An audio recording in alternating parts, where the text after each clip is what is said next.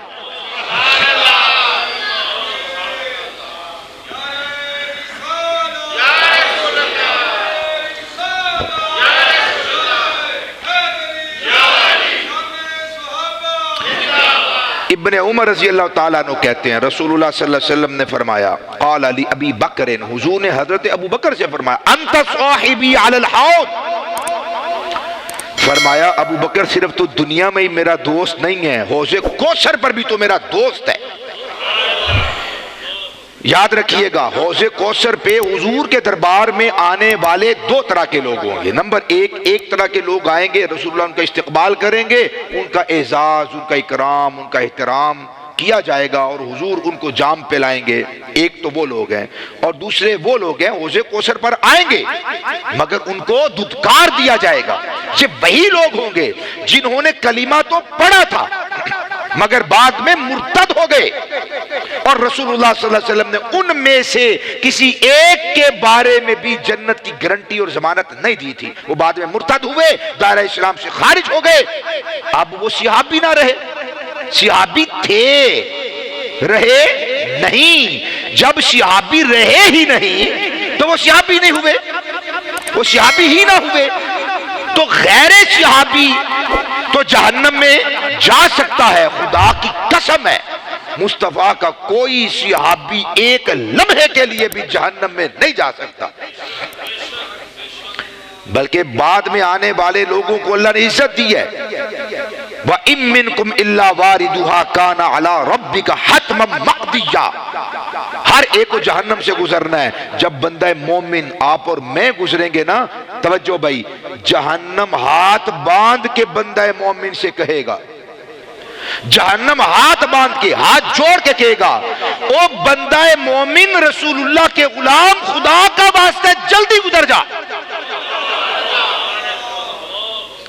کہیں تیرے نور ایمان سے میں ٹھنڈی نہ ہو جاؤں. جو 15 صدیوں کے بعد آئے، ذرا آپ اپنے سینے میں جھانک کر دیکھیں، میں اپنے سینے میں جھانک کر دیکھتا ہوں، ذرا آپ اپنے پر غور کریں، میں اپنے پر غور کرتا ہوں، ہمارا ایمان ہے کیا، ہم چیز کیا ہے میرے بھائی. جب ہم جہنم سے گزریں تو جہنم کو پسینہ آئے اور وہ ٹھنڈا ہو جائے اور ترلے کرے کہ جلدی گزر جا کہیں میں ٹھنڈا نہ ہو جاؤں. تو جو رسول اللہ کے ساتھ رہے ہیں، صرف رہے ہیں نہیں، آج بھی ہیں، توجہ نہیں کرتے؟